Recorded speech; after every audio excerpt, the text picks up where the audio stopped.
ꯈꯟꯗꯅ ꯊꯝꯁꯤ ꯍꯥꯏꯔꯕꯗꯤ BJP ꯗ vote ꯄꯤꯗꯨꯅ ꯑꯃꯨꯛ ꯍꯟꯅ ꯂꯩꯉꯥꯛ ꯁꯦꯝꯅꯕ ꯆꯪꯏ ꯍꯥꯏꯅ ꯑꯩꯈꯣꯏꯒꯤ BJP ꯒꯤ ꯃꯅꯤꯄꯨꯔ ꯄ꯭ꯔꯗꯦꯁꯀꯤ ꯄ꯭ꯔꯁꯤꯗꯦꯟꯠꯁꯨ ꯑꯣꯏꯔꯤꯕ MP ꯔꯥꯖ꯭ꯌ ꯁꯚꯥꯒꯤ MP ꯑꯙꯤꯀꯥꯔꯤꯃꯌꯨꯝ ꯁꯔꯗꯥꯅ ꯐꯣꯡꯗꯣꯛꯈꯤꯕꯅꯤ ꯑꯣꯖꯥ ꯋꯥꯐꯝ ꯑꯁꯤ ꯉꯔꯥꯡ ꯑꯩꯈꯣꯏꯒꯤ ꯇꯃꯦꯡꯂꯣꯡꯒꯤ RSS ꯀꯤ ꯍꯥꯟꯅꯒꯤ ऑफिसर है बतारे गाइकोंडिंग पामई ना BJP दे यावरपगी ओकपगी थौरमदा फोंदोखिबनी है बतारे वाफम से कमाई थमिनिंग जा हन आई नोरस उदोगी कुदिना स्टाबिरे बामसो ओकगे छि पोसो इरा बोचो आई कोगन आई खुरम जरे आई थमजगे ngरang से खोगे कनोने हुजिक से कोइ जे माथंग 2027 गी गो मासे गबो अखोगे इलेक्शन जे इलेक्शन सो अखोगे नक्सलपा अदो हुजिक से अखोगे मणिपुर से mai chak tana awa phimam da leiriba manipur gi thoiba lala si lo sirma ngam dadana leiri matam sita akoi gi election lom da koi mata vote le parom da kona sanction lak gi among oin u phangi aduga ngarang so koi gi BJP gi koi gi office ko thaman sanglen da kano gi koi 53 akoi tamelong AC da gi akoi gi retire akoi gi IRS akoi gi guiding din pa mai BJP da yaro pudur akoi gi mayam puno तो खोतर तो बा याम नुंगाई ये मोरे याम नुंगाई बादो ना कोई BJP प्रदेश की president वो भी बको अकोगी बेमा कोगी शरा देवी और माजरा सभा के अंत MP होना सुचखर बनी को अदर मना हराउ तो याम उपी बा BJP दा चखल लगपा BJP पामी है चखल लगको मैं पुरम उपो है बिजली अकोगी मथौ ताबनी अदो अतोम थोपने बा अदबो अदुगुम्बा अको वो खोट हराउ तो याम मदरा कोगी शरा देवी ना कोई पुंदो खिबासी मनपुर से अखोगे कनगदबदी मनपुर कनगदबा अदुग मनपुर सक्तम गाक्तन थमगदब से BJP नतरा तो पॉलिटिकल पार्टी लेरोयना हाइबने याम फजे याम फजे अदबो अदुमक अखोगे थबोन पंक्तोक मोशनो अदु तोबुगीदी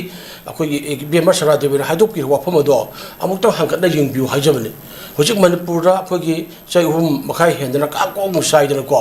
लेरबा अखोगे बै थोइबा लालसे कलागी मतम तोखिबनो BJP के लगा कमा चौ चौना इंजन नंबर 1 इंजन नंबर 2 हाइजबदो इंजन नंबर 2 ने अखोय मनपुर इंजन 1 दिल्ली नि को मोय लेना मपांग कलो भर लेना BJP के लगा शासन के मतम असिदा मनपुर से काको मुसाइदना मनपुर की अखोय अपन मसक्तम से अखोगे थुगाइरगंदा सेपरेट एडमिनिस्ट्रेशन फॉर्म ऑफ अखोगे यूनियन टेरिटोरी अदुसु लेजिस्लेशन लेबा म सेम बने हना तौन कोगी ना को टेरोरिस्ट बामना तौना हुजिक सु फिल्म दि लेनेबा अनु गसी फाउड अखोगे मनपुर अखोगे मियंग जुम कई मई लोय थादो के लेरे दिलिक बन बी लिसिंग निफु हुमफु की मथक लेरे अदि मी कुंथ्रा मरी मंगा की अखोगे मांगरे सिरगा ने हिंगो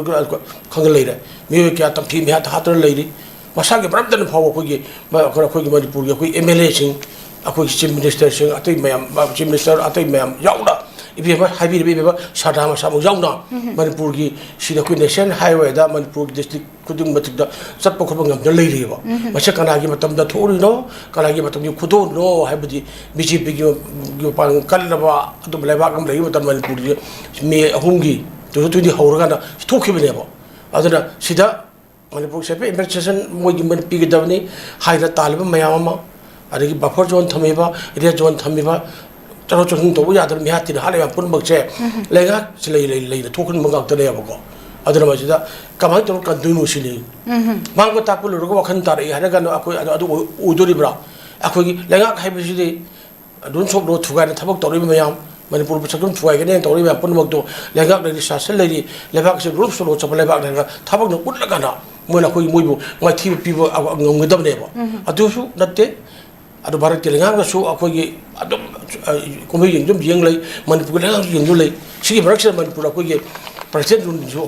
चाहे ये मम अको लेर मम रेबा अदु मतम तो हुजि ओरबा गबर ओरबिजना लंगा शासन पाइबिरि नेबा अदु मतम दे सु कसु तोम ngam देबा अदु ना कोई मिमांग ना थुला गादा बेमा सरा मादि याम नबुदि फरे याम फरे दे माना मनपुर की अको BJP मनपुर प्रदेश की प्रेसिडेंट ओरे को